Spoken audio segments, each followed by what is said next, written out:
terrorist attack was possible. So what kind of game plan was put in place? Well, there's tremendous reliance on intelligence gathering. Certainly the FBI and CIA work more closely now than ever in communicating with each other and gathering information with the NSA. The FBI has set up counterterrorism task forces throughout the country. There's now, I believe, 23 of them. New York City was the first. And indeed, that was the entity that did the investigation of the World Trade Center bombing in 1993. There's a lot more awareness now than there was in 1993, quite frankly, but obviously can prevent a terrible tragedy like this. All right. Well, Ray Kelly, former New York Police Commissioner. Mr. Kelly, thanks very much for talking with us this morning. We're going to go now to Washington, to Campbell Brown, who is across the street from the White House, which, as we mentioned, has been evacuated. Campbell, what's the latest? Well, Katie, we're not actually sure at the moment if where exactly the president is right now. He was in Florida this morning. We understand that he was told about the situation while he was in a holding room at the Booker Elementary School, where he was scheduled to do a reading event. He was was informed by his national security advisor, Condoleezza Rice, by telephone while he was in that holding room of the first incident when the first plane crashed into the World Trade Center. He was actually reading to children when he heard about the second incident, and that was from Andy Card, his chief of staff, who whispered in the president's ear while he was reading to children. We are told by White House officials that he is planning to convene a national security meeting of all of his top advisors. We do know that National Security Advisor Condoleezza Rice and other key officials are now meeting in the Situation Room at the White House. As we mentioned, the rest of the White House has been evacuated. Only key personnel are allowed there. That meeting began about 9:39, we're told, this morning. Everyone else, again, evacuated. One of the questions, Katie, that we're asking right now, given that no one's been informed where the president is, and this is, of course, deliberate, is whether or not the White House will decide to put him on the so-called doomsday plane. This is a special plane designed for the president in the event of a nuclear attack, and it's far more sophisticated than Air Force One. It has the absolute most advanced... Maybe about 90 passengers on board this plane. Of course, we're waiting to hear more information about that. And as soon as something becomes available, we will definitely pass it along to you, David and Peggy. Okay, Rick, thank you very much. We're back as well on WPXI, coverage for you live here of the situation in Pittsburgh. Of course, you've been watching network coverage of the horrific situation in New York and in Washington, and this has touched Pittsburgh. There is the crash scene. This is near Shanksville, Stony Creek Township, Somerset County, Lambertsville Road. There you see the crater, and there you can see, Peggy, just the tiniest bits of white debris, and there's really nothing left of that plane. And the most chilling thing, Dave, is to hear of that 911 call that apparently came into a Westmoreland County 911 dispatcher from a passenger on that plane. That is chilling. Oh, to say repeatedly, it's not a hoax, it's not a hoax. Believe me when I say this plane has been hijacked. United Flight number 93 out of Newark headed towards San Francisco, crashing in Somerset County. And we can only assume, we don't know for sure, we can only assume that this is somehow all connected to what's been going on in New York and in Washington, in literally America under attack. Again, a live picture there, a picture from the scene of the plane crash in western Pennsylvania. So yes, indeed, what's been going on the east coast of this country has had some effect where we live here. Yeah, how unlikely to think that Pittsburgh would have a significant part in what happened this morning, which was so terribly troubling, and then it just escalated. It got worse. You know, when you thought it couldn't get worse, it would get worse. And that is what has left everyone so frightened. And today, as I was coming in for work, there was just an exodus from the city of Pittsburgh. The roads are clogged with people trying to get home to their families from downtown. It's really nothing like we've ever seen before here. I think that's safe to say. And again, just a quick update on the plane crash here in our area. It was United 757. We don't know how many people are on board. We have to assume the worst given the pictures we've seen there and the accounts of the scene of a crater in the ground and very, very little in the way of debris. Rick Earl just telling us that the largest piece they found is about 5 feet long. There is again shots of New York as the Unbelievably. That's the second tower, the first tower that was hit first collapsing, but the second one to collapse. The World Trade Center, both towers struck by 2 different aircraft this morning, and then because of the structural uneasiness of the buildings, they fell down completely. They're in downtown New York, lower Manhattan. You look at that shot, it looks like a war scene. It does. There's nothing else you can compare it to. Rick Earl is back on the line with us. Rick, go ahead. Yeah, Peggy, I understand you now have video of the scene. Again, that's that huge crater with debris scattered all over the area. I did speak just a short time ago to some more eyewitnesses. Apparently several people saw this plane go down. I just talked to one eyewitness who said he was working here. It's his second day on the job at a salvage yard here, and he heard the plane, and he looked up and he thought it was flying rather low, and then he watched it as it continued along the horizon right in front of him, and he said all of a sudden the plane just took a dive and apparently went down at about a 45-degree angle. The nose hit first. He said there was a huge explosion. Then he said there was a huge ball of fire and smoke billowing up from the area. He said he immediately contacted some other of his workers who were in the area. They heard the explosion as well and saw the fire, and then all of them went running down to the scene to see what they could see if they could help. In fact, and he said by the time they got there, he said there was virtually nothing left of that plane. He said in fact, a couple of people have told us that the biggest piece of debris they found down there was, in fact, about 5 feet long, and that was it. Everything else just debris scattered throughout the area, and of course that huge crater. But like you said, Peggy, the most chilling thing of all is that 911 call that apparently came in from the passenger on the plane. When I was told that earlier today, it's just chilling, Peggy. I can't describe it in any other words. Yeah, it really is, Rick. Yeah. In an earlier report, you had mentioned that this was a strip mining area, and it's hard to really see too much. I see some woods around there, the crash site. Right. Maybe we can get another look at that. Were there any workers around there? I mean, are you aware of that?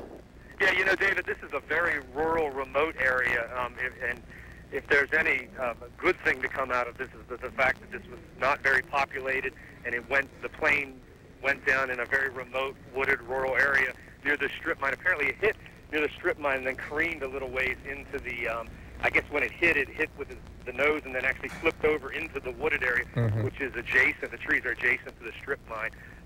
But, you know, again, it's just a very remote area. I think the closest workers were probably, it looked like about a quarter mile away. Okay. There's also a farm nearby, but that still appears to be a quarter mile away as well. So this obviously a very rural, very remote area. All right, Rick Earl there, who's on the scene on the phone with us, and this is Stony Creek Township, Shanksville, near Lambertsville Road. Go ahead, Rick. Yeah, I'm sorry. Yeah, David. It's about 3 miles outside of Shanksville. Shanksville is the largest municipality in this area. This is on Lambertsville Road in Stony Creek Township, Somerset County. And you know, right now, as you would expect, there are dozens of police officers and emergency personnel here, and they've roped off the scene, and the FBI is down there processing it now. And again, Thomas Malone from the state police said we're treating this as a crime scene. So, All right, thank you very much, Rick. We're going to go on now. As you know, the air traffic is at a standstill across the country, including at Pittsburgh International. In a little while, we are going to be talking to the spokesperson at Pittsburgh International. But right now, we want to take you to downtown Pittsburgh, where many people have been asked to leave their office buildings and go home. Some of those evacuations are mandatory, some just voluntary. We have Alan Jennings standing by downtown. Alan? Peggy, let me show you what's going on here right now. Behind me, this is the U.S. Courthouse building and the post office. Inside are the offices of the Pittsburgh FBI, the federal judges, and of course the post office. About an hour or so ago, they ordered the evacuation of the building of all employees. As soon as we can, there's a Port Authority truck in the way. I want to show you the security measures that they've taken here. This building is on red alert. There are federal marshals circling the building with assault weapons.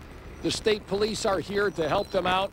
You can see the Port Authority police car and the officer. They've got to make sure that only buses are using the busway today. A little bit earlier, and 1 block down the street, they evacuated the USX Tower. Let's go to that videotape to show you exactly what was going on there this morning. They made great efforts to get everybody out in a very orderly fashion. There was no panic, obviously, but hundreds of people to get out of that building. They did it as a precautionary measure because the USX Tower stands and looms over the city. It's a very large target, had that ever been the case, but there has been, let me say, there has been no report that it was a target. It was only a precautionary measure. Some of the people that were evacuated talked to us about how they felt about this whole situation. I felt kind of queasy in the stomach. I felt sick. You know, it's terrible. It's an atrocity. It's the most horrible thing that I've ever heard. It's just, it makes you feel uneasy as hell, to tell you the truth. I mean, you know, you don't think anything's going to happen, but you never think anything's happened to the World Trade Center either. You can see here at the intersection of Grant and Liberty, the officer directing traffic. People are still trying to get out of the city. We had a number of buildings and people evacuated. However, some of the other services, some of the private businesses are still working. People are still in their offices, but a number of people in the larger buildings were sent home. That's the situation here downtown. Live at the U.S. Courthouse, Alan Jennings, Channel 11 News. All right, Alan, thank you very much. And again, we're looking at the live pictures from the network above us there on your screen of still the plumes of smoke coming from the collapse of the two World Trade Center towers in downtown New York.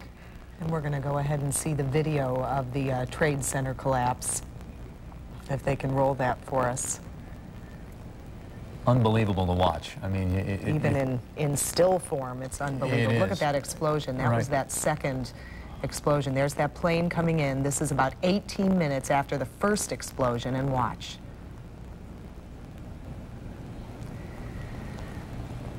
Just shocking. Many people saw that second explosion live as they were watching coverage of the first explosion. The only good news in that is that they had 18 minutes to start evacuating that second tower, and it had been in the process of being evacuated. So hopefully one could, you know, assume that quite a few people got out, but then later both buildings collapsed. Emergency workers clearly were in those buildings trying to assist people who were trapped. It's something like out of a movie, but it really happened. It's horrifying. And it is literally horrifying. And you understand, I know you felt this way, I did too, to hear the man from Alan Jennings this morning, it made him sick to his stomach. You get such an uneasy feeling, a feeling of you're not safe anywhere. And, you know, we have news of what happened here in Pittsburgh with a plane crash here, and it's scary stuff, there's no question. And at some point we're going to have to, we're so busy dealing with what's continuing to unravel right now, but at some point we're going to have to talk about what do we tell our children. Exactly. Children are, some of them being let out of school, some of them will be coming home this afternoon, and this is pretty frightening stuff.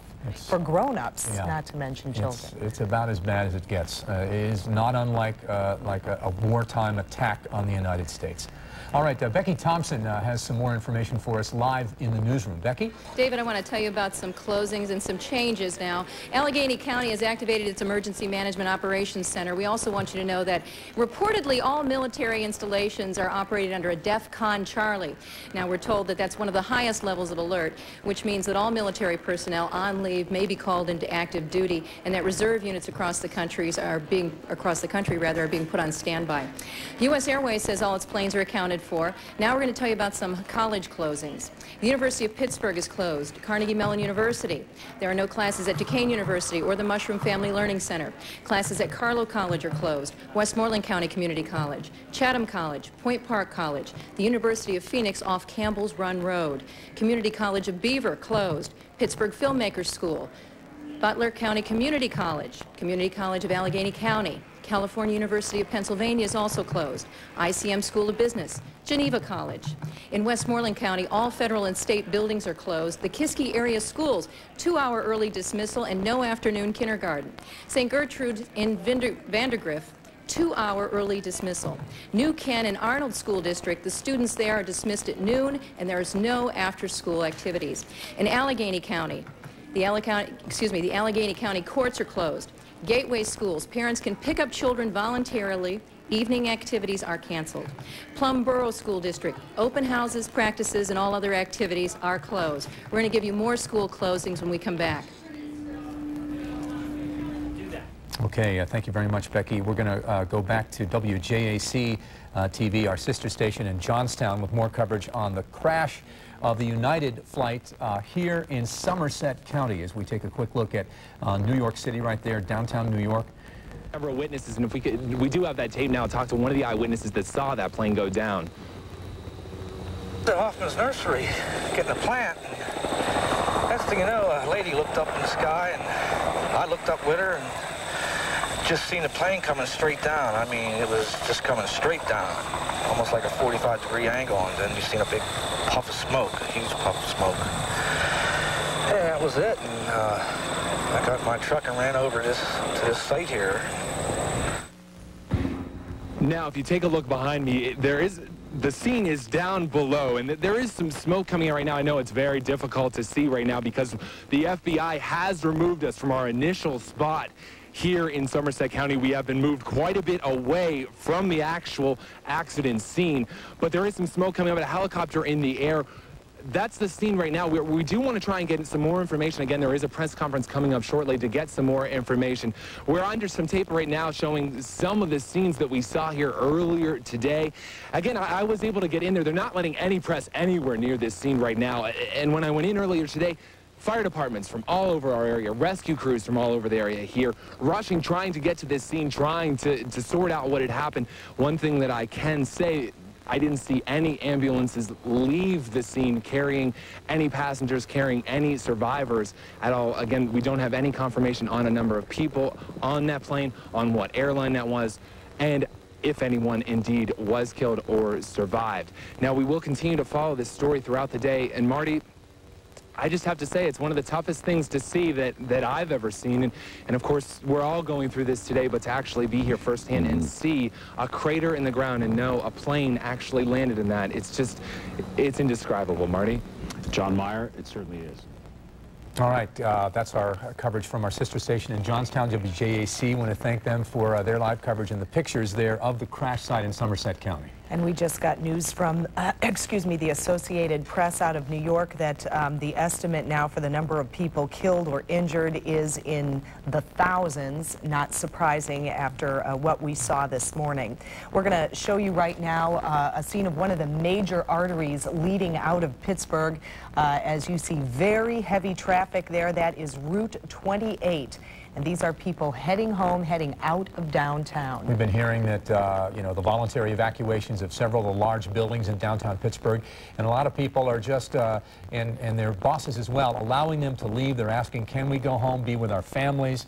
This is such a troubling time in America, and there's some apprehension about being in a downtown area, given what has happened in New York and in Washington, and the fear that, we're not untouchable here in Pittsburgh, so people are looking to go home, looking to touch base with their loved ones. And a couple of other things to point out here to you. Regarding Major League Baseball, it has postponed in its entire schedule today, no Major League Baseball games. And some late information on this flight that crashed in Somerset County, United Flight number 93, a Boeing 757. It left Newark, and if I'm reading this wire correctly, 8:01 a.m., headed for San Francisco with 38 passengers, 2 pilots, 5 flight attendants. That's what the airline is saying, and the flight crashed, again, as we know, near Pittsburgh. And we know of a second United plane. It was United Flight 175, a Boeing 767. That one left Boston at 8 o'clock this morning, bound for Los Angeles. The aircraft carried 56 passengers, 2 pilots, and 7 flight attendants, according to the airline, and the airline is not saying where that plane crashed. Well, we've had 4 planes involved today, the 2 in New York that struck the World Trade Center towers, that ran right into the buildings. We had the one crash here in western Pennsylvania and the one Peggy just mentioned. And there have been a lot of unanswered questions, and in a time of crisis like this, there is a lot of misinformation, so we're trying to be very careful about what we tell you today, but there has been concern that there may have been other planes hijacked. We're hearing all kinds of things, but again, we are only going to tell you what we're getting confirmed to us. Right, and there's a lot of speculation how all of this is tied together. Of course, something striking the Pentagon this morning after the attack in New York, that it could possibly all be connected, some type of terrorist mastermind plot of an attack on the United States? That is certainly a possibility. We do not have hard information on that right now. Some of the stuff that I was listening to this morning, people were asking, you know, asking questions about our intelligence community and how they could not have known that something like this was coming. I'm sure there's going to be a lot of scrutiny of the intelligence community after today. As you may have heard, there were no threats called in, mailed in, anything. There was no indication there was going to be this attack in New York or in the Pentagon or the other two flights that were involved. And people were saying today, well, there's no specific threat to the USX Tower, the Frick building, the other buildings are being evacuated as a precaution.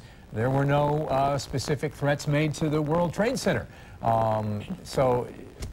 Certainly a feeling of uneasiness that we all have right now is quite understandable. And I'm sure there are plenty of people from this Pittsburgh area who today were in New York, or I know somebody who was in Washington for a meeting this morning at the Pentagon.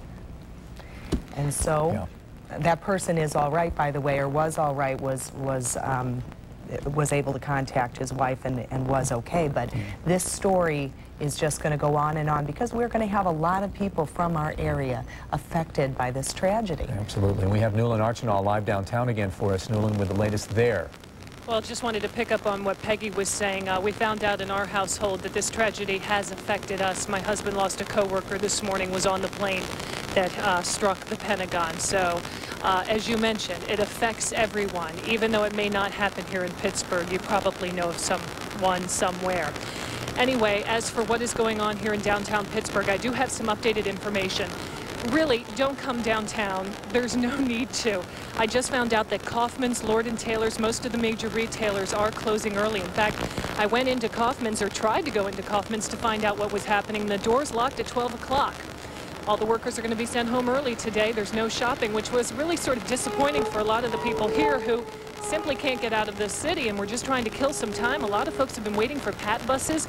Either the PAT buses are all full or they say no service. And so some of the PAT bus riders are getting a little upset, understandably, because they can't get on their buses and get home while they're watching so many of their coworkers leave. I tried to call PAT, but unfortunately, I guess from the sheer number and volume of cell phone service calls that the lines are all busy. So I hope to get that straightened out for some people.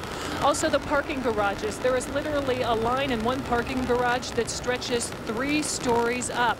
It is going to take quite a while, evidently, just to get out of the parking garage and then onto the streets, and things really aren't much better. I think I last talked to you about half an hour ago, and I was telling you how logjam things were, how crowded the streets were. Sometimes people were waiting, 20 minutes to get through one traffic light, one intersection, and it's still pretty much the case. So, if you're down here, you're just going to have to be patient. You're not going to get right out of the city today. So that is the latest from here. Also, I want to add that I did see Mayor Murphy leaving the city-county building about 15 minutes ago. I tried to grab him for an on-camera interview, but was told that he was headed over to the Emergency Operations Center on the other side of town, and that he would be issuing a statement from there very shortly. That is the latest from downtown. I'll send it back to you. Peggy and David. All right, Newland, we're so sorry about your family, friend, and for all the people who have been touched by this horrible tragedy today. Indeed. We're looking again at the top of your screen of the scene from downtown Lower Manhattan, New York City, where the 2 planes rammed into the 2 towers of the World Trade Center. The buildings later collapsed. The loss of life expected to be in the thousands, we are told officially now. We can assume that, given that 50,000 people on any given day work in the World Trade Center, and in Lower Manhattan, where the business district, the financial district, so many people on the streets there and in other buildings, and we're still trying to gauge the damage to the other buildings when both of those buildings collapsed. And that is a live shot from Somerset County, Peggy. At where the United Airlines Flight, went down around 10 o'clock this morning. You see the emergency workers on the scene, but as we heard from our Rick Earl, who was there, there really didn't look like there was much there. I know I had heard early that they were searching for survivors, but it certainly doesn't appear that anyone could have survived that. We heard an eyewitness say that the plane just went nose down, just almost straight into the ground. Yeah, and the one tighter shot we saw there would certainly be an indication of that. The emergency helicopters flying above. Do we have Rick Earl with us live again? Rick, go ahead. Yeah, David, do you hear me? Yes, go ahead. You're on, Rick.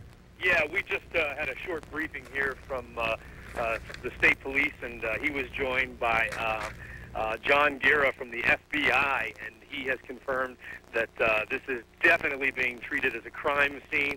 He said investigators are down there at this very minute. We've seen several dozen state police cars cruise into the scene. We have also just seen the National Guard has just arrived here. There's about 4 or 5 National Guard trucks here. They've just arrived here to help out in this investigation. And we are hearing at this point, earlier we heard there were about 90 people on board the plane. Right now we're getting reports that there were 38 passengers, 5 flight attendants, and 2 pilots on this United Airlines Flight 93. We understand that it was a 757 aircraft. Again, the witness accounts here saying that the plane appeared to just nosedive right into the ground. You saw that huge crater left to the gold strip mine here. The plane apparently, when it hit on the nose, it flipped over and then careened into some trees. There was a huge ball of fire, a loud explosion. A number of rescue personnel raced to the scene, and when we asked them about survivors, they just told us it didn't look very good. And they said the largest piece of debris they found down there was about 5 feet. So that's the very latest here. Of course, we are waiting to hear from the state police. Again, they're briefing us about every 15 or 20 minutes. They're keeping us up to date with any new information that may come in. David, Peggy? Okay, Rick. Thank you very much. Amazing scene there in Somerset County as all that's been going on has touched us very deeply here in western Pennsylvania. You think we can't be affected.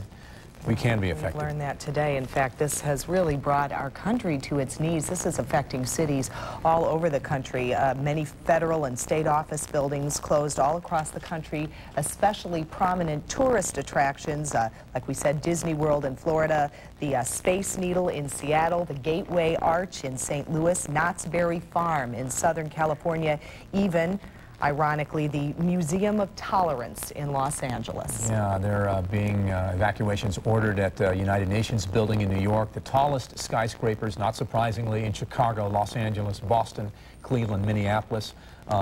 We had a voluntary evacuation here at USX Tower and some other major buildings in downtown Pittsburgh. And as we look at this wire copy, Peggy, we're seeing just a heightened state of alert. Every possible thing you can think of. Oil supplies, national security, I mean, it's police, law enforcement officials on tactical alert everywhere. And I think that it's important to point out here that this shows that I know this is a horrible disaster, and what the terrorists would like to see is complete chaos. This shows what's happening in our country right now and how we're responding in cities all across the country, that there is some calm and cool heads behind this, helping us to respond as we should. This country has been prepared for something like this, and they are carrying out those plans now. Right. And so it is not chaos everywhere. That's the plane striking, I'm sorry, Peggy, yes, one of the towers there in New York City at the top of your screen. That was the second of the 2. I know, it's so difficult to watch that. Yeah, it's terrible. And of course, as you know later, because of those, the severe trauma put on those buildings, 110 plus stories high, there you go, they collapsed. One tower and then the next. And people were around there, and emergency personnel certainly were around there, but some people had come to Lower Manhattan to get a look at the building that was hit by the plane, and they were in harm's way, of course, when both of those towers came tumbling down with devastating force. Yeah, terribly troubling stuff to see and to hear about all day, and I'm sure many Americans are so frightened And, you know, not surprisingly, but again, we have officials, as we see in our own town, taking care of things, putting into action the plans they've made for emergency situations. Right. And again, we have pictures from our sister station in Johnstown, WJAC-TV.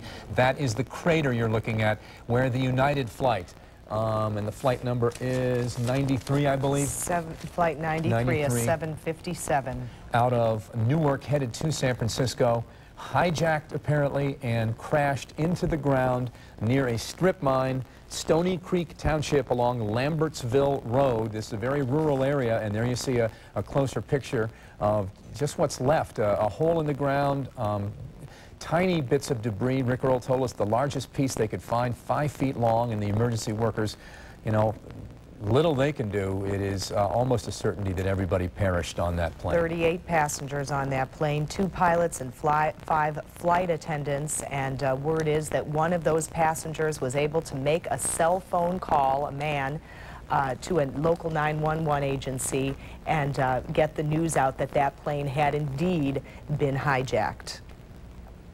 We have, Peggy, someone on the phone. He's a North Hills resident, John Naderer, who is in Manhattan right now. John, tell us what it's like there. You know, we're trying to stay strong, but there's a lot of fear. You know, we're just scared that Times Square or the Empire State Building was going to be next. Actually, I live on 2nd Avenue and 19th Street, which is, I moved here in 1999 to pursue a career in music. It's about 30-odd blocks from the World Trade Center, and as I was leaving my house, there was just this massive cloud of smoke and debris just blowing towards the East River, and I didn't know what it was until I got to work, and as soon as I got to work, it was on all of the monitors. Everybody was very scared, and as I said, we were just, it's a Virgin Megastore in Union Square, which is 14th Street, which the Empire State Building is only 10 blocks from there, so we were just, you know, all very scared that that was next. At first, it was a complete state of shock, I would say, which quickly turned to just fear, and to walk around New York City, which is a tough city, to see fear on everybody's faces is just, it's like a nightmare. John, where are you right now? Were you evacuated from your store? They cleared the whole store, and actually they kept us there for a half hour. Most people wanted to leave. See, luckily I live within walking distance. They had to get word from the corporate to send us home. They had to get word from the higher-ups, but most people couldn't go home because all of the subways are shut down, all of the tunnels are shut down because they don't know if anybody's in the tunnels or subways. So you're still there in Manhattan? Right. I'm back in my home now. Actually, I was been trying to get on the phones for 2.5 hours. Luckily, I have internet digital cable, so I was able to email my parents and some of my friends to let them know I was okay. But I haven't actually been able to talk to them in person or over the phone. John, do you feel safe right now in your apartment, or do you plan on leaving the city? Well, we can't leave. There's no way to leave right now. As far as I can see, there's no National Guard or Army presence. Luckily, there's no looting or rioting going on. The people of Manhattan, from what I can see, I've lived here for 2 years, are all, you know, being as brave as possible, and I mean, it could easily turn into a riot, but I'm very scared, but there's really nowhere to go, so I've just, you know, been praying, and we could all, you know, use the prayers for the people of Manhattan. We could all use the prayers from the people in Pittsburgh. Yeah, sure. absolutely, John. That's good advice. John, just tell us where you're from, what town are you from? Sure. I graduated from North Hills High School in 1996, went to high school with LeVar Arrington, who plays for the Redskins. And I moved up here in '99 to pursue a career in, you know, music and acting. Okay, well, stay safe. Sure. We really appreciate your account of things there. And no doubt his parents and all those who care about him so happy to hear from him, because you have anybody who's visiting or lives in New York, anywhere near that area, you just don't know, you know, could they have been downtown when this happened? And the fear is got to be very, very great. Steve Chenevey remains at the airport for us, and he has more information on what's going on there, which has been shut down. Steve? It has, David, pretty much. You know, we talked about it earlier, and since I came out here early this morning, we mentioned there were a few planes that had been coming in that weren't expected to land here. From what we understand, that activity is complete now, and just about all of the airside portion of the airport is completely closed. What you see behind me is pretty much what you're going to see. I'm with Joanne Jenny from the airport, and we wanted to make sure we clarified a few things. As when you have a situation like this, obviously you hear some things and you don't know if they're true or not, but we wanted to hear from you. Are all of the planes either in or out of Pittsburgh accounted for at this point? Yes, all the planes are accounted for. The FAA put a restriction in place on grounding all departures early this morning, and when they did so, we had a few flights that were still due into Pittsburgh, so we were accepting the arrivals. Now the arrivals have also stopped. We had about 7 more airplanes land here after that order was placed. So there are no more planes that are due into Pittsburgh. I just had confirmation of that. There was an earlier report that we had about 20 more due to land here, and that is not the case. All the flights have been accounted for, and they have landed here. One of the interesting things to note, though, is our tower is still operational, and we are one of the few operational towers in the United States at this time. So I take it from that, if there would be a need for planes to land somewhere, this is one of the areas where they could come to. Possibly, yes, and but it's not likely. Okay. We had talked earlier about the plane that crashed in Somerset County. Had there been any contact between that plane and the FAA tower here in Pittsburgh that you know of? I do not have any confirmed reports of that. I had heard reports that there was a plane that was flying within the airspace of Pittsburgh International Airport that wasn't communicating with the air traffic control tower, but those reports haven't really been confirmed to me. Okay, so that means if that were to be the case, they would have flown through the area. There may have been an attempt by the FAA or someone in the tower to contact this plane, and that would have gone unanswered. Is that correct? That was the initial report that I had heard, but it was unconfirmed, yes. Okay. Now, Pittsburgh Airport will still play a part in this crash, though, right? There is a team coming to the airport here to help in that investigation? Shortly, actually, United is flying in a crash emergency team, and those individuals will be heading out to the crash site to work with emergency personnel and government officials in investigating that particular crash, yes. Okay, we still have several hundred passengers that did come into the airport this morning. A lot of them said they walked off the ramps and they saw what resembled a ghost town with no one around. What's being done to help these people out that are still trickling into the airport? Well, Airport Authority does have customer service staff members that are helping individuals seek lodging, food, transportation, and we're advising all travelers that might have been connecting to other cities to get accommodations for the evening and call their airline in the morning and make other arrangements. Do we still have a tentative 6 o'clock time as when we might start having flights out, or have we just shelved that for the rest of the day?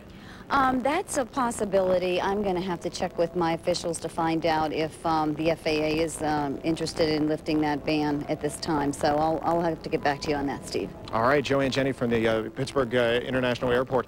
And just to let you know, as we said, the airport is just about empty at this point. We did have those 7 flights come in earlier, and some of the people said that on those flights they were almost to their destination, got turned around and brought back to Pittsburgh. Some people were flying from Chicago to Philadelphia and other areas like that, and were just told on the plane by the pilot that they were to land in Pittsburgh. One person told me on their flight, the pilot told them they had a mechanical problem and said, we have to land in Pittsburgh because we've developed a mechanical problem. On another flight, some of the people told me that the pilot came right out and said there has been an incident that appears to be some type of terrorism, therefore we will land at the closest airport, which happens to be Pittsburgh. Now, some of those people are still here in the airport. There are a few people downstairs in some of the lounge areas. There are a few people at the ticket counters trying to get their new flights scheduled, but really only a few dozen people, I'd say maybe 50 or 60 tops, still here at the airport. Most of them cleared out as soon as the airport announced it would be shutting down later this afternoon.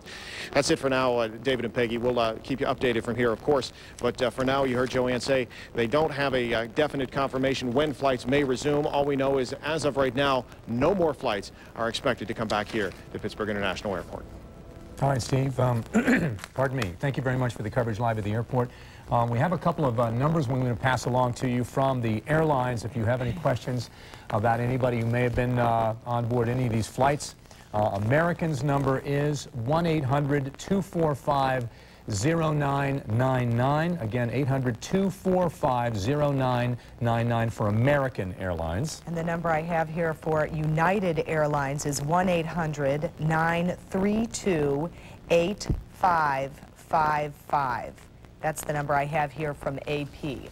Okay, we want to just kind of recap what is happening as far as the Pittsburgh area is concerned. We know what has happened in New York with the planes flying into the 2 towers of the World Trade Center. They both collapsed. The loss of life expected to be great, into the thousands. There was a flight that crashed into the Pentagon. Then there was a plane that crashed in western Pennsylvania, in Somerset County, a very rural area there, and those are pictures of that scene. All that's left is a dark crater in the ground. Witnesses saying the plane came in almost straight down, like a 45-degree angle, about 45 passengers. That includes the paid passengers and the pilot and crew on board that plane. That's flight number 93 of United Airlines, headed from Newark to San Francisco, crashing here just around 10 o'clock this morning. A terrified 911 caller calling Westmoreland County 911 from his cell phone on the plane, saying this is not a hoax, we're being hijacked, and this is a serious situation. There you see a map of the area there in Somerset County. Downtown Pittsburgh, some major buildings are being evacuated, and indeed many businesses are allowing their employees to go home. You're asked to not go to downtown Pittsburgh today. The traffic coming out of the city is pretty steady, and it's a tough traffic situation in downtown Pittsburgh, and our airport is closed. The FAA, the United States government, ordering all flights to be grounded. Once they land, they're to stay on the ground, and no flights are allowed to take off, and that's the situation at our airport. And because of all these things that have happened, this is affecting cities across the nation. Major League Baseball has postponed its schedule. Walt Disney World is shut down. Major tourist spots, government buildings, shut down all across America, not just here in our city and in New York. It is suspected that this is a terrorist attack on the United States, that the planes deliberately flew into the towers of the World Trade Center.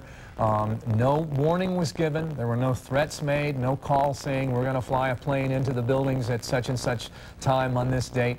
So it happened literally out of nowhere. Then the attack on the Pentagon, and then the hijacking and the crashes of the two other flights. And we don't know where that one flight crashed, by the way. The United flight number 175. You're right, Peggy. The United is not saying. It's a Boeing 767 left Boston, bound for Los Angeles, carrying 56 passengers, and that one did crash, but they're not saying in which location. So right now the United States government is acting on the belief, the strong suspicion this is the work of terrorist or a single terrorist mastermind that has reached literally across this country and has gripped this nation in a state of certainly uneasiness, and for many a state of fear and panic. David, I'll just go out on a limb, and by process of elimination you would have to think that that other United Airlines flight was the one that crashed into the Pentagon, because we had the United flight crashing here, and then it was two American Airlines jets that crashed into the two towers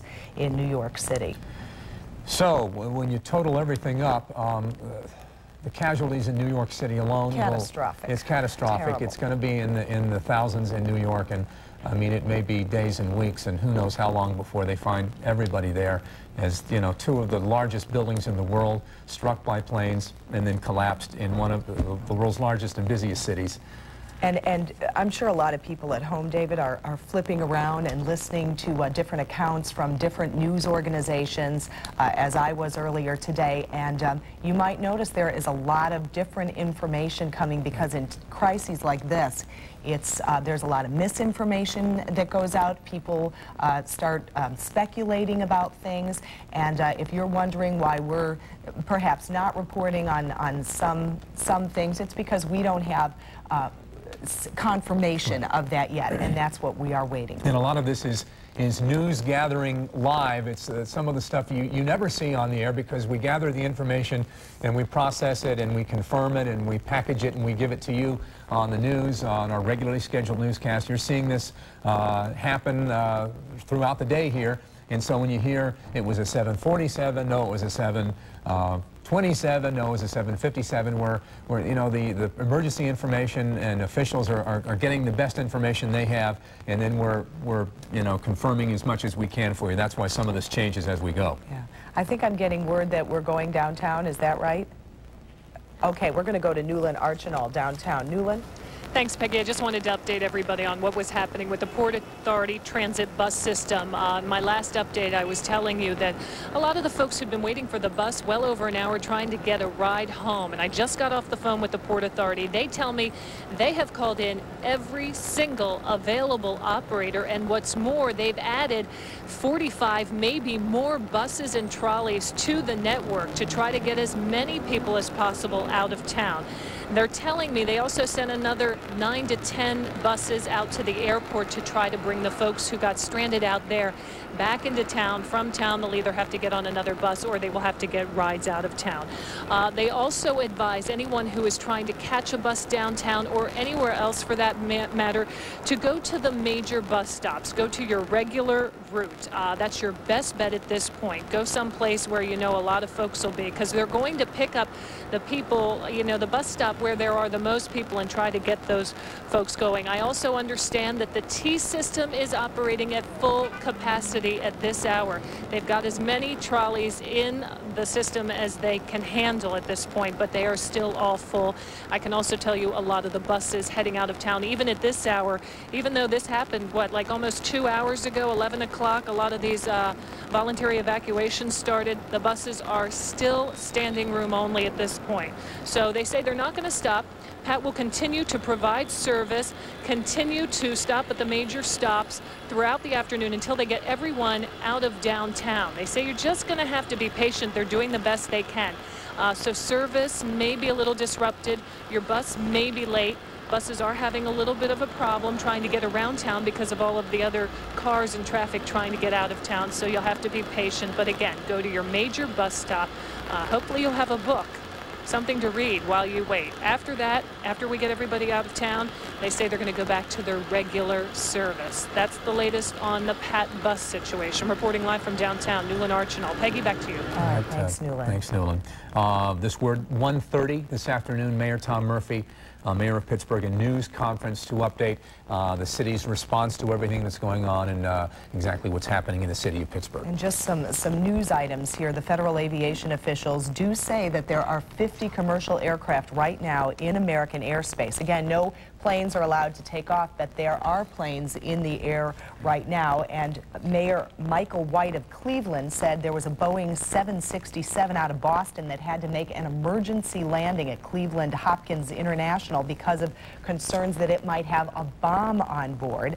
The plane was moved to a secure area, and passengers are now being evacuated. You might not be surprised to hear that the U.S. military is on high alert right now, and as we've seen from Alan Jennings downtown and several other reporters, we're seeing police and security and FBI, not only in Pittsburgh but all around the country, at federal buildings in different parts of cities. They're on high alert as well, just to be ready for anything, because so much has happened already. I heard some eyewitness accounts earlier out of New York City that there were American fighter jets in the sky over New York. It's really like a wartime situation. I mean, it's like we have been attacked by a foreign power, and it's not. I know this morning you were saying you heard that some people had likened it to Pearl Harbor in a way. We don't know where it's coming from. We are hearing from, you know, the folks at the network and other national officials that they have strong reasons to believe it's a terrorist attack that was obviously very calculated and very well carried out. And you see the results there. We're showing you pictures from New York City. The smoke's still coming up there where the World Trade Center, both towers hit by planes and collapsed, and the loss of life is expected to be catastrophic. And we're seeing some more pictures there from earlier today. I think this is going to be the one where the plane comes in and hits the second tower. If I'm not mistaken, it'll be coming in from the right of yours. There it is. Yeah. Just an unbelievable. And I don't know if you saw the shot earlier from with the Statue of Liberty in the foreground and just a city in smoke in the background. And it was such a paradox to see that Statue of Liberty and a city under siege, one of the great cities of the world. Oh, absolutely. And those buildings, as you see, being struck by the planes, and they were just structurally unsound, and they later collapsed. And David, thousands of people have died there. We talked earlier about how we are, as parents, going to have to address this with our children. And we have an educator on the line right now, Dr. Jerry Longo, who's superintendent of the Quaker Valley District. Welcome, Dr. Longo. Hi, how are you today? Well as can be expected, considering. Are your kids in school right now, or have you decided to send them home? No, the children are in school, and I've been around in the buildings this morning to see how they're faring. And the older children, or the teenagers at the high school, are kind of somber and sitting with their teachers and taking this all in. And a few youngsters whose families, parents traveling, or we have a lot of folks who work in the airline industry, have met with their counselors and are having some discussions there. Some parents have chosen to come in and pick up their kids and have them with them, and that's been fine. And you allow that? That's no problem? No, and we've, it really is a parent call at this point. Okay. As with any other place, we wouldn't want to send kids home because we have a fair number of parents who aren't home, who are working, perhaps caught up in the the things in Pittsburgh, the traffic and so on. Yeah. Dr. Longo, much of this broke after the kids had left for school. How aware were the kids of all ages of what happened this morning? Well, we're pretty technologically connected here, particularly in the secondary schools, so they were extremely aware quite soon, and we made a decision very early on that it was appropriate for our middle and high schoolers to watch this unfolding history and to be a part of it. And we feel very confident that our teachers are there to guide them with what they're watching. With the younger children, we really have not opened the schools up to the information, so we felt that was something that the moms and dads ought to do. Well, any advice for those moms and dads, Dr. Longo? Any advice on how we should address it with our children? Well, certainly it depends on the child and the age and all those unique characteristics that all of our children have, but I'd say in general terms, there's no way for us to avoid talking to our children about this. And so that we ought to listen to them. We ought to be prepared for them to be very nervous and upset. And they're going to read it from us as adults because that's the way we're all feeling right now. But we just need to be open and frank with them and answer their questions and kind of assure them as best we can that they're going to be safe. All right, Dr. Jerry Longo, thank you so much. We appreciate your input. Bye. Becky Thompson's live in the newsroom with some more information for us. Becky. Hi, David. We told you about some closings earlier. Now we're going to fill you in on some that have recently come in. The Moon Area School District, all after-school and evening activities are canceled. Gateway schools, parents can pick up their children voluntarily, and their evening activities are canceled as well. Plum Borough School District, open houses, practices, and sporting events are all canceled for tonight.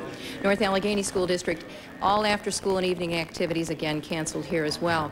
Montour School District, no after-school activities. Hopewell School District, the parents can pick up the kids there, but they must have an ID, and there are no evening classes there, no evening activities either. Greater Latrobe School District, afternoon kindergarten is canceled. Robert Morris College is closed at both locations in Moon and downtown. All 8 campuses of Kent State University have been closed. Armstrong County. What's closed in Armstrong County are the courthouse, the administration building, and the planning building. There was some confusion over some schools being closed there. We haven't heard anything there. Pittsburgh Public Schools. Parents can pick up children voluntarily. All evening classes are closed. All evening activities are canceled. Now, the city of Pittsburgh allowed all non-emergency city personnel to leave at 11:30 this morning. The essential emergency personnel are still there. We want to tell you that the Pirates game is canceled tonight, and the River City Brass Band concert in Upper St. Clair is also canceled. Back to you. Becky, thank you very much. We've got this note from Pennsylvania State Police. No roads are closed at this time. Jim Roddy's holding a news conference in the meantime. Let's go there. I was in a meeting, and they came in and told me that the plane had crashed into the World Trade Center, and that 2 airplanes had crashed into the World Trade Center. And from that point, I guess we assumed that it was an isolated incident in New York. And then as we watched on television, we got the report of the plane crashing into the Pentagon. And at that point, we got a call from our airport that there was a plane that they could not identify. And there was no communications with a large plane that was about 10 minutes out of Pittsburgh. And at that point, we alerted the emergency team here. We activated the Emergency Operations Center, and we began to, I had a conversation with the mayor, and we began to alert everyone to mobilize. It was shortly after that that we got word that the plane had crashed in Somerset County. And then we have, since then, we have monitored, we have really no threats in Allegheny County to date. We've monitored that. We have a situation board, and every hour or so they plot whether or not there have been any additional threats anywhere in the country, and so far there are none in Allegheny County. We're getting different numbers in terms of fatalities out in Somerset County. You say 410 people? 410 is the number that United Airlines has confirmed were on board. Does that include crew or just passengers? I think that's everyone. Because some of the other media people reported something like 45, something to that nature. I don't know, that 400, we'll try to get another confirmation for you, but yeah, that was the last number we had. At this point, Mr. Roddy, I understand you've been meeting with the FBI and other officials. We've seen a lot of folks scurrying in here today. Tell me what's happening now. What's being planned? And well, when you activate an emergency operations center, you really bring in all of the public safety assets of the region, including disaster teams. The Red Cross is here, the Port Authority is here, the state police, just about anyone that you could think of that would have anything to do with law enforcement or with a disaster. The Salvation Army is here, and we coordinate the efforts. We are trying, we have, as you know, 130 municipalities in Allegheny County, and each one of those has a police force, or most of them do. I think there's 107 police forces out there, and so we're in touch with them, letting them know what is going on, trying to give them information. As you might imagine, there's a million rumors that start flying around when these things happen. Immediately, you know, the first reaction is, well, let's evacuate the city. We decided not to do that. There have been some companies that have voluntarily agreed to evacuate their buildings. Most of them were high-rise buildings, the USX, PPG, Oxford, the Frick building. And as the day wore on, more people, I think, decided to close down their operations. The school, I think most of the universities. My last report is the Pittsburgh public schools were not closed, but parents, if the parents wanted to come and take their children home, they could. at this point, I'm sorry, you were even urging folks just because of traffic and other problems. Yes, I think if just take your time, be calm. There's no threat to Pittsburgh that we know of right now, and not everyone get out on the highway at the same time. The tunnels, I believe, were closed for a time. I don't know if they're open again. And the busway was closed down for a while, but that's back open again, I think.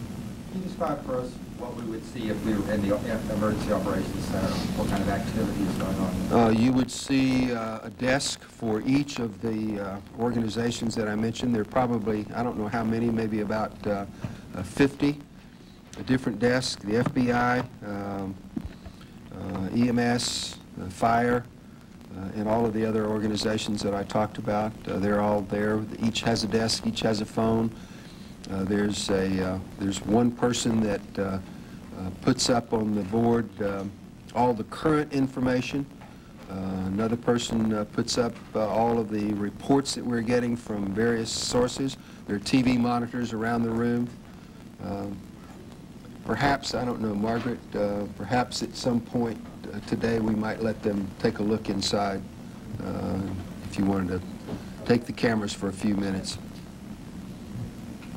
The 20 flights that you mentioned that have been diverted to Pittsburgh International Airport, I guess they should be landing about now 1 o'clock or so. Tell me about the decision to allow that to happen since most other airports have closed and traffic has pretty much been kind of standing. Well, I don't know that it was so much allowed. I think the FAA probably called and said, we're diverting X number of planes to your airport, and you receive them. The FAA ordered, on the East Coast, ordered everyone out of the sky. They told everyone to land or divert to another airport. And so we were told, at first we would get about 50 flights. We were told to be prepared for as many as 50 aircraft. That was later changed to 20. And Margaret, if you might find out what the status, how many have landed? We had 9 as of 12:30. 9 planes as of 12:30. So I would imagine most of them should be down by now. And you were talking about the efforts that are being underway, or people here being sent to Somerset. Tell me who's involved from the county that will be helping out in those efforts there.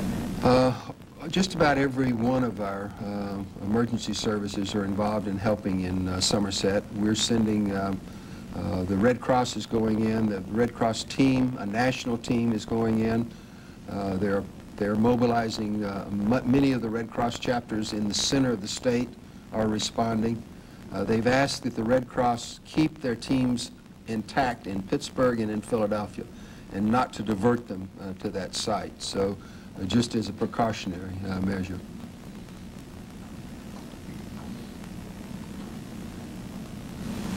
But we'll take you in a few minutes and let you take a look at that. Can you tell me a little bit about what's going on at the airport? I'm not sure if you went over this already, but about... Well, first of all, the airport is closed, and we've asked everyone, we've evacuated the airport.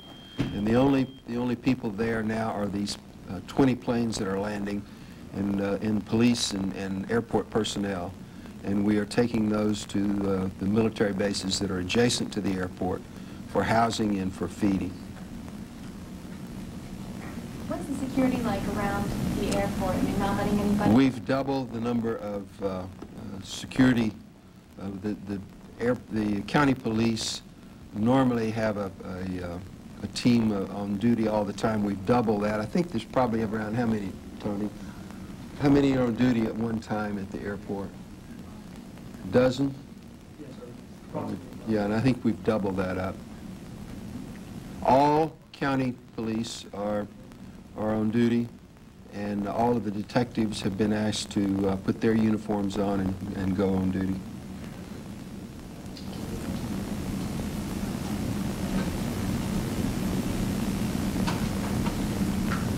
Have you been able to get any kind of feedback from the public, how the public's reacting?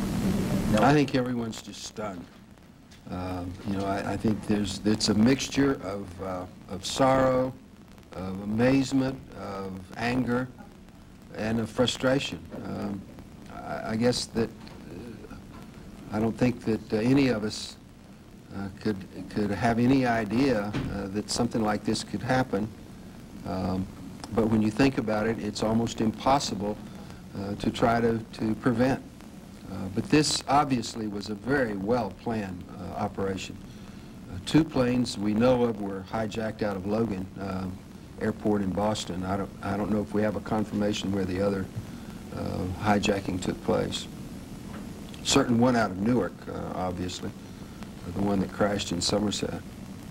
Mr. Roddy, in your meeting with the FBI, have they given you any indication that there's confirmation of this being a terroristic attack and who might be behind it? They do. There is no credible claim of responsibility at this point.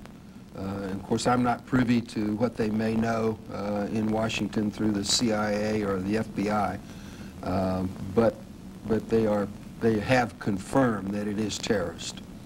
Jim, I hate to get you to repeat this again, but in terms of Allegheny County, where do we stand right now in terms of emergency tools and close? All of the assets, all of the resources of all of the emergency facilities of the county are active, have been activated, and we are in full emergency form right now. What advice would you have for those folks living in Allegheny County? There's a lot of traffic out there. People are trying to go God knows where. To the degree possible, everyone should just go home and stay there. I think get off the street, and the less traffic we have, the better off we'll be, I think. There was never a direct threat to Allegheny County? No, not that we know of. The only caution that we had was this plane. We believe that the plane came within about 10 minutes of Pittsburgh. The plane that crashed in was in Somerset County. In terms of the number of planes coming into Pittsburgh International, that's now 20 and not 50? Yes, it was. We were told to prepare for 50, and then when we got the final number, it turned out to be 20. And And the area you said we may get to see a little bit later, what kinds of things are going on in there right now? Just mostly information coming in. We've had a lot of 911 calls, people calling, wanting to know what's happening, is there any threat, what should they do. We're trying to handle all of those. Okay, you've been listening to County Executive Jim Roddy speak, and now we go to our president. We have taken all appropriate security precautions to protect the American people. Our military at home and around the world is on high alert status, and we have taken the necessary security precautions to continue the functions of your government.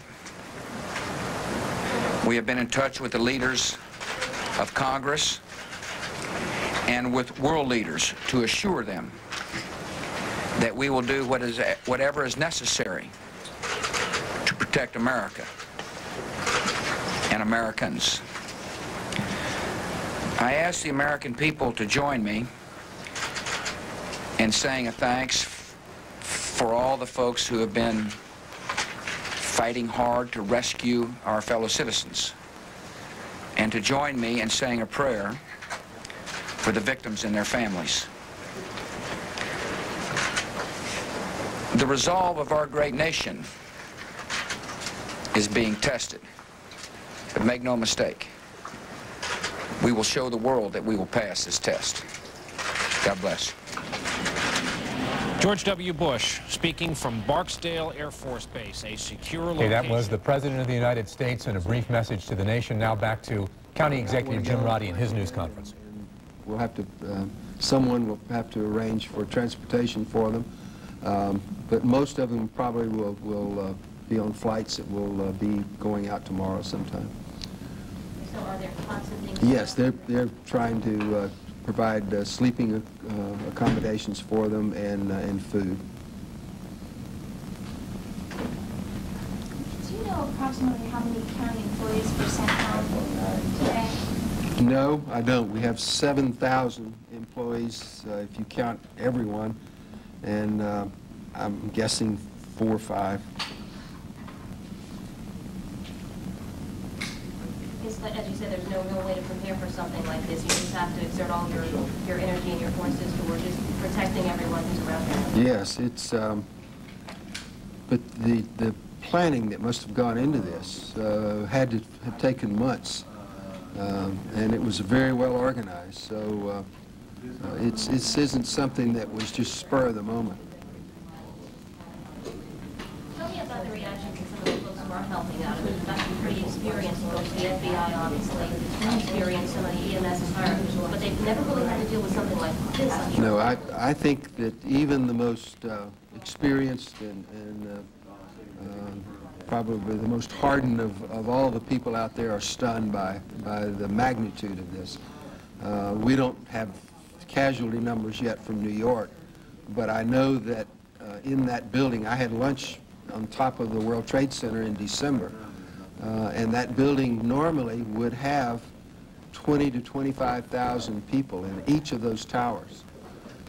Now, at the time of day, 9:30 in the morning or so, 9 o'clock in the morning, maybe they weren't full, but there had to be at least 35,000 people in those 2 buildings. The coordination of all these agencies who are here is something I assume you practice go through the drill. Yes, as a matter of fact, we had a pretty extensive drill in January the 1st, 2000, when we were going to have the meltdown of all the computers. We had everyone activated here. So from time to time, they do come in and go through this drill. Is this the only time there's been a perceived threat that this has taken place? I don't know. It's the only time that since I've been in office. Jim, I don't know if we're in and out of the calls, but I don't know if you touched on this. Will there be any additional heightened security alerts at the airport? I'm sure there will be. And if so, can you sort of give us some parameter as to what we might expect in the immediate future? I would expect longer lines at the security points.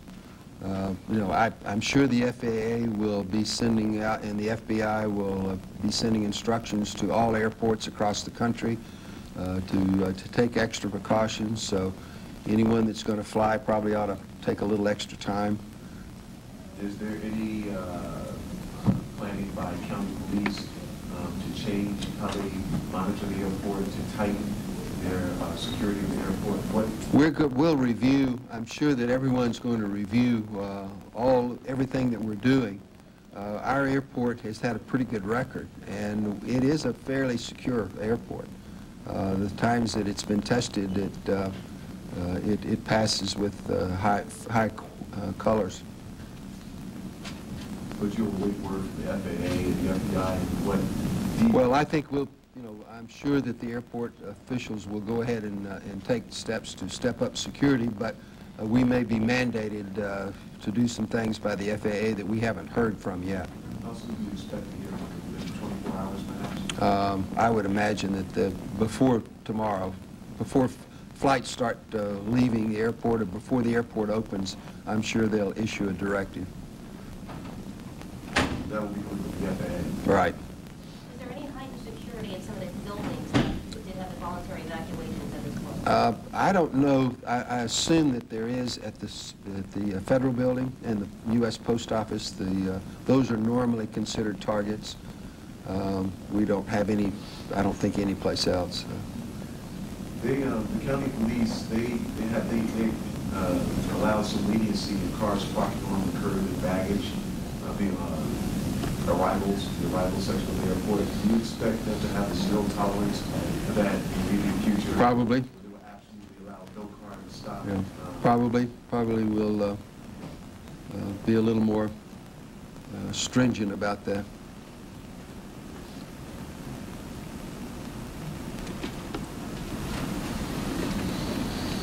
Okay, let us find out if we can and let everybody come in for just a quick shot. What I would ask is that if the cameraman just carry your cameras in rather than set up tripods, and if you just sort of stay in one area, and let me see if I can get everybody in just for a quick look around. She's checking now.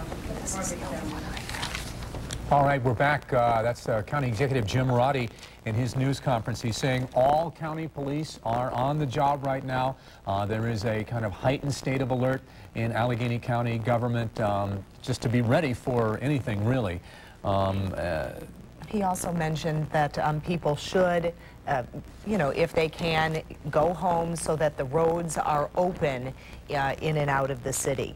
A couple things that he said that I just thought I could shed a little more light on. He said at the beginning of his press conference that the tunnels were shut down for a time and he didn't know if they had reopened. Our word from PennDOT was that the tunnels would be shut down only intermittently, like every half hour, to check for suspicious packages in cars, and the bridges were included in that, but that they would be temporary shutdowns and traffic would start moving again. And that no roads had been closed. That word from PennDOT as well. Earlier you saw President Bush speaking, and he said, make no mistake, this will not weaken the United States' resolve, that we will come back from this, basically trying to reassure Americans that in this incredible scene that they've been living through today, that the United States will go on, and promising to seek out and prosecute those who did this today. His talk was very short and very to the point. He was terse, but he seemed very confident. He said his exact words are, "We will show the world that we will pass this test." Said the military was on high alert, that the government was continuing to function, and asked for prayers for the families affected by this. I'm going to show you a newspaper headline we just got from the Pittsburgh Tribune-Review, just an example of what you'll be seeing in the coming days, and this one was quickly printed out. Under attack, it reads, and a shot of the World Trade Center there in New York, and the explosion as one of the planes hits one of the towers. Still hard to believe. We've been here reporting it, and the consequences here in Pittsburgh, and the crash that has taken place. On the back as well, just as troubling, the look of shock on the faces of New Yorkers. If you've been watching our coverage here on, oh, just what a scene. And below, the president had been reading to school children in Sarasota, Florida. And there he had a moment of silence and prayer. Of course, there were the two plane crashes in New York at the World Trade Center towers, which eventually collapsed. And there was a plane crash into the Pentagon, and then one in our area. Yes, Pittsburgh has been directly affected. A flight from Newark to San Francisco, United Flight number 93. Jim Roddy had mentioned some hundreds of passengers on the United flights, plural, and we're double-checking our information on this. United Flight 93 had 38 passengers, 2 pilots, and 5 flight attendants. And then the other United Flight 175 that we are presuming hit the Pentagon had 56 passengers, 2 pilots, 7 flight attendants. He had something like 410, I think, so that's conflicting information. That sounds high to us.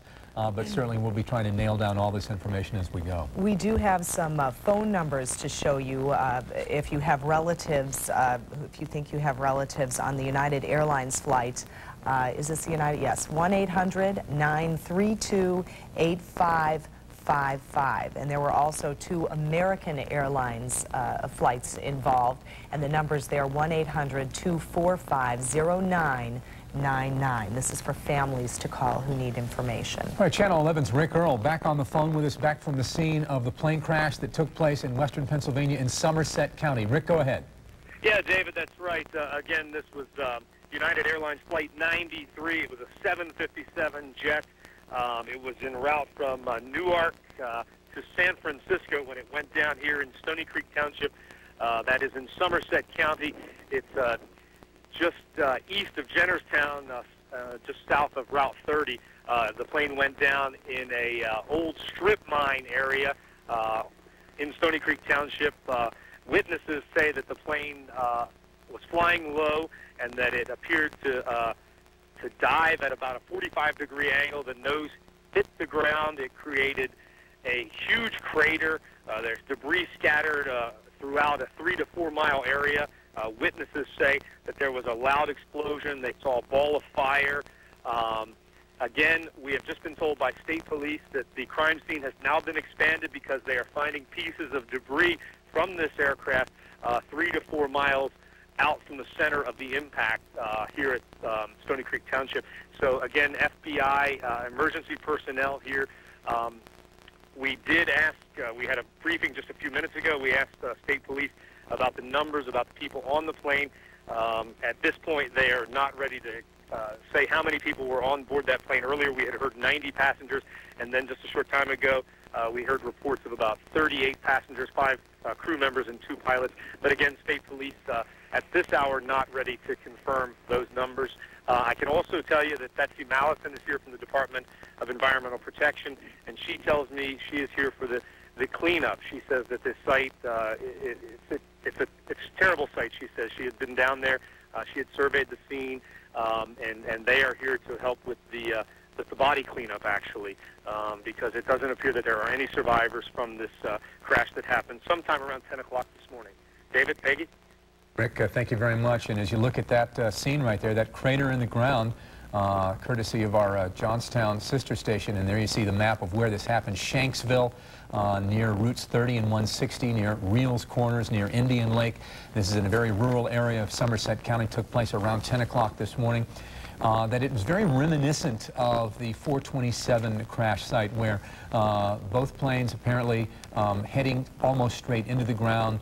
Some people who saw the plane as it was heading down. They didn't actually see the crash, but as it was diving toward the ground, it looked like a 45-degree angle. And when you have the type of speed that a plane can achieve in that type of angle, and you saw the result, it is just unlikely anybody survived. I think they can probably confirm there were no survivors out there. And very, very little left of that plane, of Flight 93 of United Airlines. Rick saying to us earlier that the biggest piece they found was about 5 feet long, and I couldn't even see a piece that big in the video we saw there, Peggy. All right, here's something interesting that just came to us from Associated Press. Earlier we had reported that it was the American Airlines jets that crashed into the Trade Center. Now it's saying it's deleting references to the American Airlines flight flights crashing into the Trade Center. Airline spokeswoman now says information was based on unconfirmed reports and that the locations had not been determined. Although American Airlines does admit that Flight 11, a Boeing 767 from Boston to L.A., did crash, but the location of the crash hasn't been determined, and that another American Airlines flight, this a 757 en route from Dulles near Washington to L.A. crashed, but they are saying the location of that crash has not been determined. And just another example of how when you have breaking news like this, you get a lot of information, and the information is sometimes not accurate. But some time ago, this was passed along to us from a spokesperson for U.S. Airways that all U.S. Airways flights had been accounted for, which was one, wipe of the brow relief that we could pass along to you, because I know, with this being the U.S. Airways hub here in Pittsburgh, and so many people are concerned about what's going to happen next. So much has happened in a snowball effect this morning that was a big concern and a big relief to hear that news. And while there are no planes taking off anymore, the FAA says that 50 commercial aircraft are presently in U.S. airspace. The FAA administration spokesperson Paul Takamoto says that he doesn't know of any problems with any of those flights. All at the time were within 40 to 50 miles of their destinations and may have landed by now, because they were going to let planes land. They were not taking off. Okay, we've got Rick Earl with us again live out in Somerset County, the scene of one of the four crashes today in America. This one right in our backyard, Somerset County. Rick, go ahead. Yeah, David, you remember this morning we told you about that chilling 911 call that came in from apparently from a passenger on board that flight, the United Airlines Flight 93. The passenger at 9:58 apparently called the 911 center in Greensburg and said that the plane was being hijacked and that he needed help. He said repeatedly that this was not a hoax. We understand at this hour we have talked to the Department of Public Safety in Westmoreland County, and they confirmed that the FBI has now taken hold of those tapes. So the FBI has confiscated the 911 tapes from the Department of Public Safety in Greensburg, and of course that will be part of this investigation. The 911 center would not comment further, saying that they did not want to jeopardize any criminal FBI investigation. So again, at this hour, some new information about those audio tapes where the passenger on board this plane apparently called the 911 center and reported that the plane was being hijacked. Of course, authorities here on the scene will not confirm that as of yet. They do tell us they are treating this as a crime scene, but they do not confirm the hijacking. Again, the 911 center said that the gentleman called in about 9:58, said he was walking back to the bathroom of the plane, and he said that the plane was being hijacked and that he needed help. Then he said there was an explosion and he saw a cloud of white smoke, and then the passenger, the call, the line went dead at that point. So once again, those tapes, those audio tapes that are recorded at the 911 centers, of course they record those calls as a record. Apparently those tapes have now been confiscated by the FBI. So David, that's the very latest. All right, Rick, thank you very much. Rick Earl, our Westmoreland County and our kind of eastern and southern counties bureau chief out there, covering the situation in Somerset County, where a United Airlines plane has crashed, apparently killing everybody on board. We're unsure of the exact number of the people on board. It seems to be about 45 from the best information we can receive right now. Hijacked from Newark on its way to San Francisco, and hijacked and then plunging into the ground in a rural area of Somerset County. Peggy. Yeah, I do have that there are 45, including the 2 pilots and the 5 flight attendants. That would make 45 passengers on board. Okay, bear with us as we continue to cover this story for you live right here. We're going to be repeating some information as some of you join us, and then